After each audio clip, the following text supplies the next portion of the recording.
आपने मुझे सदन में बोलने का मौका दिया, इसका मैं बहुत बहुत आभारी हूं। धन्यवाद। कल प्रधानमंत्री जी ने अपने भाषण में विपक्ष के बारे में बोला था कि विपक्ष आंदोलन की बात कर रहा है, मगर जो कृषि कानून है उनके कंटेंट के बारे में और उनके इंटेंट के बारे में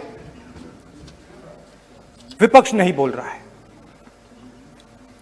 तो मैंने सोचा आज प्रधानमंत्री जी को खुश करें और जो 3 किसान के बिल हैं, खेती के बिल हैं, उनके कंटेंट का और इंटेंट का की बात करें। हाँ, बजट पे बोलेंगे। आप शांत हो जाइए प्लीज। मालूम है किसान का मुद्दा भी बजट का मुद्दा है। आप उनका आदर कीजिए।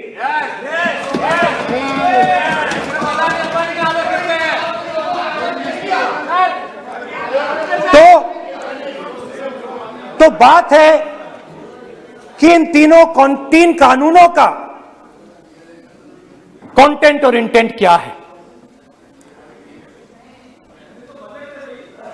तो पहले कानून का कंटेंट, कोई भी व्यक्ति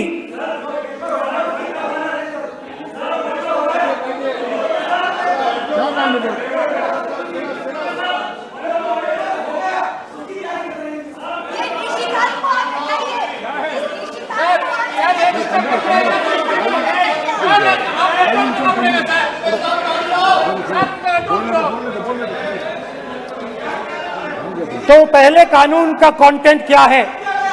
पहले कानून का कंटेंट है कि कोई भी व्यक्ति देश में कहीं भी कितना भी अनाज, सब्जी, फल खरीद सकता है। जितना भी खरीदना चाहता है खरीद सकता है। तो अगर खरीदी देश में अनलिमिटेड खरीदी होगी तो मंडी में कौन जाएगा? मंडी में कौन जाके खरीदेगा? तो पहले कानून का कंटेंट मंडी को खत्म करने का है। इसका लक्ष्य मंडी को खत्म करने का है। दूसरे कानून का कंटेंट क्या है कि बड़े से बड़े उद्योगपति जितना भी अनाज, जितना भी फल, जितनी भी सब्जी स्टोर करना चाहते हैं वो स्टोर कर सकते हैं। कोई लिमिट नहीं, जितना वो होल्ड करना चाहते हैं कर सकते हैं। दूसरे कानून का कंटेंट एसेंशियल कमोडिटीज एक्ट को खत्म करने का। दूसरे कानून का कंटेंट जमाखोरी को अनलिमिटेड तरीके से हिंदुस्तान में चालू करने का। अब तीसरा भी कानून है। तीसरा कानून का कंटेंट जब एक किसान हिंदुस्तान के सबसे बड़े उद्योगपति के सामने जाकर अपने अनाज के लिए, अपनी सब्जी के लिए, अपने फल के लिए सही दाम मांगे तो उसे अदालत में नहीं जाने दिया जाएगा। तीसरे कानून का कंटेंट आपको याद होगा,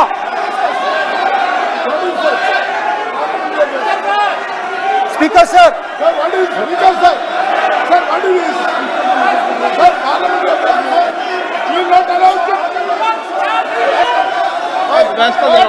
डरते क्यों? डरते क्यों? सुनो, तू हिलिया फर्दन पागल सुन अपने स्पीकर सर, दादा स्पीकर सर, आप बजट फैमिली प्लानिंग का आप बजट पर बात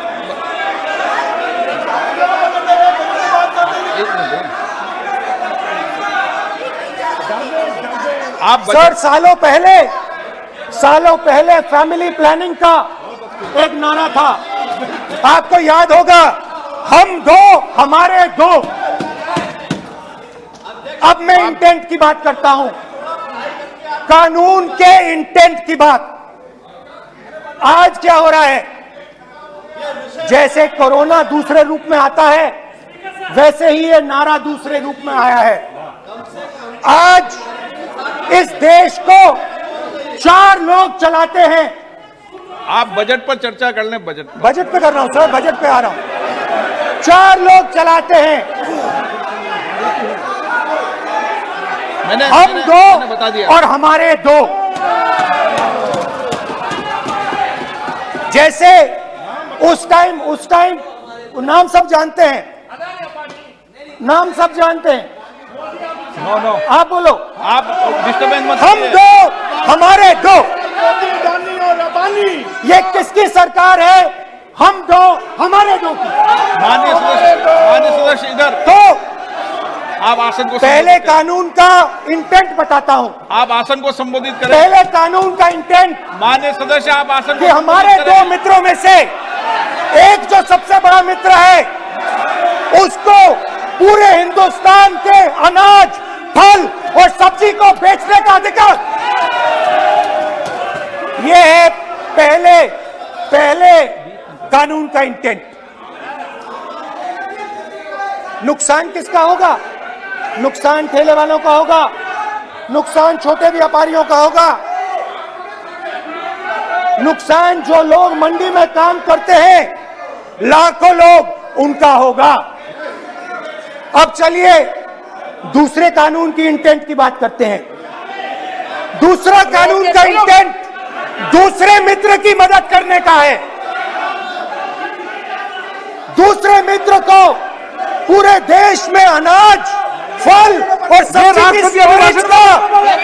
की मोनोपोली दी जा रही है। आज दूसरा मित्र 40% हिंदुस्तान का अनाज अपने साइलों में रखता है।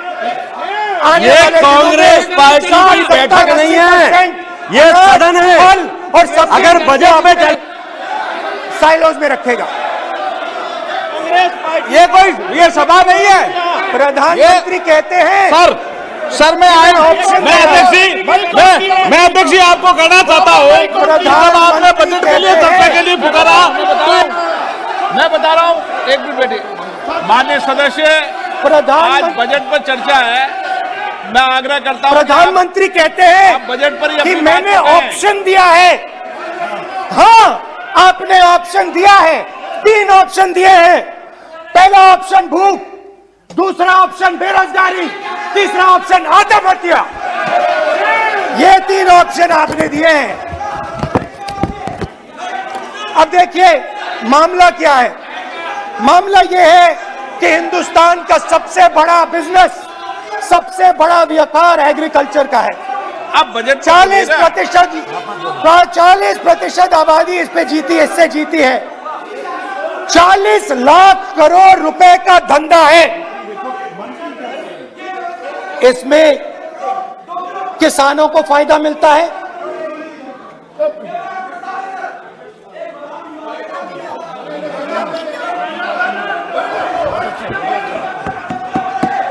तो दूसरे कानून का थोड़ा मैं इंटेंट समझा देता हूं। दूसरे कानून का इंटेंट है, पानी दो, पानी गिर जाएगा, पानी दो। दूसरे कानून का इंटेंट है कि एक व्यक्ति को आप पूरे देश के अनाज की स्टोरिंग की मोनोपोली दे दो, और जब किसान अपने अनाज के लिए सही दाम मांगने जाएगा, तो जिसके पास स्टोरेज की मोनोपोली होगी वो मार्केट में अनाज डालेगा और किसान से कम पैसे में खरीद करेगा। और जब वही किसान कंज्यूमर बन के अपना ही माल खरीदने जाएगा तो वही व्यक्ति अपने गोदाम से जब बजट पे चर्चा है सर, बजट पे चर्चा है, राष्ट्रपति अभी भाषण पे आपने चर्चा समाप्त कर दी, प्रस्ताव पास करके राष्ट्रपति जी को भेज दिया, अब उसी पे राष्ट्रपति जी का भी और आपका भी अपमान कर रहे हैं सर, ये आपका भी अपमान कर रहे हैं, सदन का भी अपमान कर रहे हैं सर। कि इस देश की जो रीढ़ की हड्डी है, किसान, मजदूर, छोटे दुकानदार, व्यापारी, उस रीढ़ की हड्डी को तोड़ के टुकड़े टुकड़े करके दो मित्रों को दे दो। Sir rule 218 sir, rule 218 sir, rule sir, the debate on appropriation bill shall be restricted. The debate on appropriate bill shall be restricted to the matters of the public importance or administrative costly employed in the grants covered by the bill which have not already been raised while the relevant demands of grants were under consideration. I would like to remind him that he should restrict his speech to the budget. Number 2, and he is claiming that 40% of the groceries and other things, vegetables, they are kept in Adani's and Ambani's place. Let him prove that. Where from? He should place it on the table. He should place it on the table. Where can he get all these documents? Where statistics कहाँ से आए? इसको authenticate करना है। Record में नहीं जाएगी। चलिए बैठिए। आप बोलने दे रहे क्या? सर आपने माइक बंद कर दिया। बोलने दीजिए। बैठिए। माइक बंद कर दिया सर आपने। सर बैठिए। आप क्यों डिस्टर्बेंस कर? आप बोलने दीजिए ना। आप कोई रूल बता रहे हैं क्या? आप कोई रूल बता रहे हैं? अधीर रंजन जी, अधीर रंजन जी, अधीर रंजन जी को बता जाए।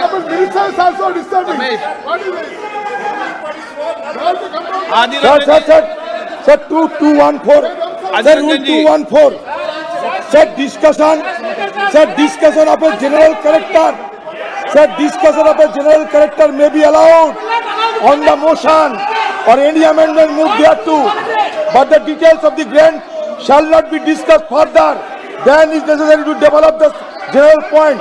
Sir, discussion on general point is allowed.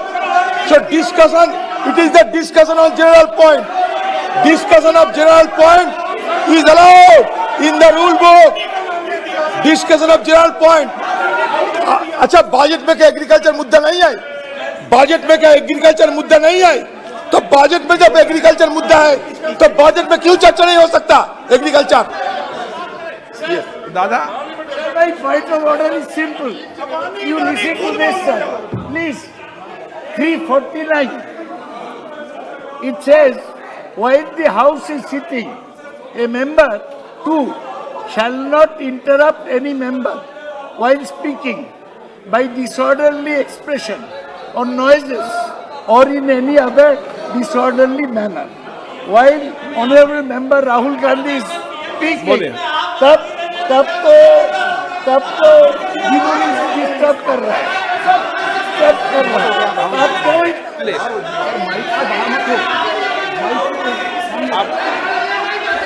आज ये क्या कल नहीं था क्या? कल नहीं था?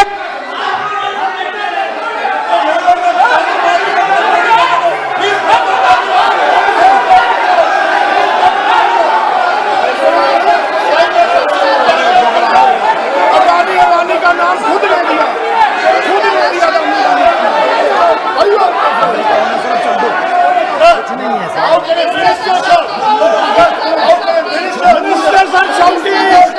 मंत्री शोर डाल रहे हैं। मंत्री ऐसा कभी हुआ नहीं, मंत्री भाग रहे हैं, रूल बुक ढूंढ रहे हैं। अरे क्यों घबरा गए? अभी तो बोले ही 5 मिनट है, अभी तो बोले ही 5 मिनट है। तो हम दो हमारे दो,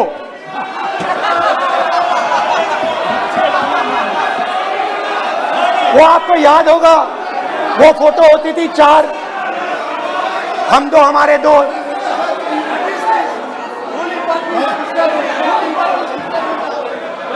क्यूट से चेहरे थे, सुंदर सुंदर चेहरे, मोटे मोटे चेहरे, हम दो हमारे दो। खैर, इससे होगा क्या? जब ये कानून लागू होंगे तो जो इस देश के किसान हैं, इस देश के मजदूर हैं, छोटे व्यापारी हैं, इनका धंधा बंद हो जाएगा। इनमें से किसानों की खेत चली जाएगी, किसान को सही दाम नहीं मिलेगा, छोटे दुकानदारों की दुकान बंद हो जाएगी और सिर्फ दो लोग, हम दो और हमारे दो इस देश को चलाएंगे।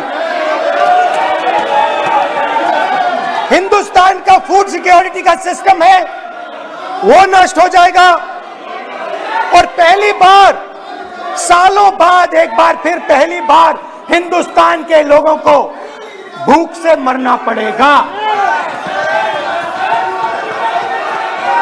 रूरल इकोनॉमी नष्ट हो जाएगी और ये देश रोजगार नहीं पैदा कर पाएगा। ये नई चीज नहीं है, ये आप मत सोचिए कि ये नया अटेम्प्ट है, पहला अटेम्प्ट है। ये पहला नहीं है, ये काम प्रधानमंत्री ने हम दो हमारे दो के लिए पहले नोटबंदी में शुरू किया था। पहली चोट नोटबंदी थी। आइडिया क्या था? गरीबों से, किसानों से, मजदूरों से उनका पैसा लो, बैंक में डालो और हम दो हमारे दो के जेब में डालो। स्मॉल मीडियम सेक्टर को खत्म कर दिया, किसानों को बर्बाद कर दिया। वहां नहीं रुके, फिर गए जीएसटी, गब्बर सिंह टैक्स, 5 अलग अलग टैक्स और फिर से उन्हीं बेचारों पर आक्रमण, उन्हीं किसानों पर, उन्हीं मजदूरों पर, उन्हीं व्यापारियों पर आक्रमण। फिर कोरोना आता है। कोरोना के समय मजदूर चिल्ला चिल्ला के कहते हैं हमें बस का टिकट दे दीजिए, हमें ट्रेन का टिकट दे दीजिए। नहीं नहीं नहीं, तुम्हें नहीं मिलेगा, तुम पैदल घर जाओगे। एक मिनट माननीय सदस्य प्लीज। मगर टैक्स माफ जरूर होगा, माननीय सदस्य जरूर होगा। माननीय 5-10 उद्योगपतियों को टैक्स होगा। माननीय सदस्य प्लीज एक मिनट बैठिए। मैं माननीय सदस्य से भी आग्रह कर रहा हूं, इधर भी आग्रह कर रहा हूं। माननीय सदस्य, आज बजट पर चर्चा है।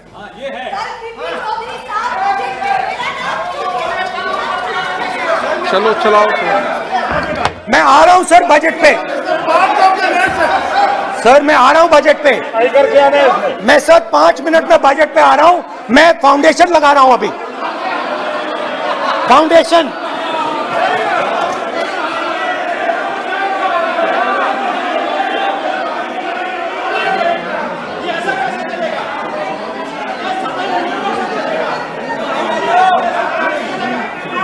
तो पहले नोटबंदी, फिर जीएसटी, फिर कोरोना के समय उन्हीं 4, 5, 10 लोगों को पूरा का पूरा कर्जा माफ, 10 लाख करोड़ रुपए जो भी था कर्जा माफ। मगर हुआ क्या? हिंदुस्तान का रोजगार का जो सिस्टम है, जो स्मॉल एंड मीडियम इंडस्ट्री है, वो खत्म हो गई। आज ये देश रोजगार नहीं पैदा कर सकता है, सीधी सी बात। और आज नहीं, कल भी ये देश रोजगार नहीं पैदा कर पाएगा, क्योंकि आपने इस देश की रीढ़ की हड्डी तोड़ दी है। किसान की, मजदूर की, छोटे दुकानदार की, स्मॉल मीडियम बिजनेस की रीढ़ की हड्डी तोड़ दी।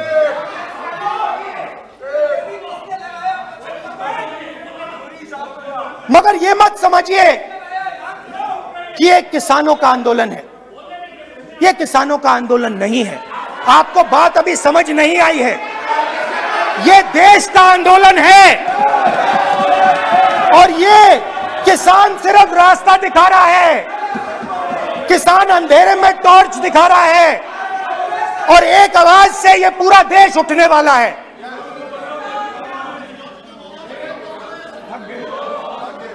पूरा देश एक आवाज से हम दो हमारे दो के खिलाफ उठने जा रहा है।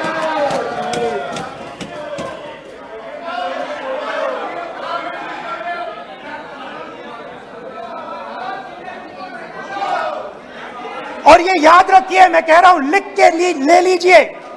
आप सोचते हो कि हिंदुस्तान के किसान को, मजदूर को, छोटे दुकानदार को अपने पैसे से, अपने धन से परे कर सकते हो, ये आप सोचते हो, आप ये सोचते हो। आप लिख के ले लो मुझसे, किसान 1 इंच पीछे नहीं हटने वाला है। किसान आपको हटा देगा, मजदूर आपको हटा देगा, छोटा दुकानदार आपको हटा देगा, मगर वो पीछे 1 इंच नहीं हटने वाला। आपको कानून वापस लेना ही पड़ेगा। अब बात करते हैं बजट की। जब बजट पर बातचीत करने की बात उठी थी, प्रेसिडेंट एड्रेस पे बात करने की बात उठी थी, तो हमने कहा था, विपक्ष ने कहा था, हमें किसानों के आदर करने के लिए किसानों के सब्जेक्ट पे अकेला बोलने दीजिए, एक साथ हम सब मिलकर किसानों के मुद्दे पे बोलेंगे। स्पीकर सर ने सरकार से पूछा और सरकार ने कहा नहीं, किसानों के मुद्दे पर चर्चा नहीं होगी, बजट पे होगी और प्रेसिडेंट एड्रेस पे होगी, अलग चर्चा किसान के मुद्दे पे नहीं हो सकती। तो प्रोटेस्ट में मैं कह रहा हूं, मैं बजट पे आज यहां टिप्पणी नहीं करने वाला हूं। मैं आज सिर्फ किसान के मुद्दे पे बोलूंगा और उसके बाद मैं अपना मुंह चुप कर दूंगा। अंत में मैं कहना चाहता हूं कि जो 200 किसान शहीद हुए, उनको इन लोगों ने श्रद्धांजलि नहीं दी। मैं सब सांसदों से कहना चाहता हूं, मैं अपने भाषण के बाद 2 मिनट शहीदों के लिए मौन रहूंगा। आप मेरे साथ खड़े हो जाइए। धन्यवाद।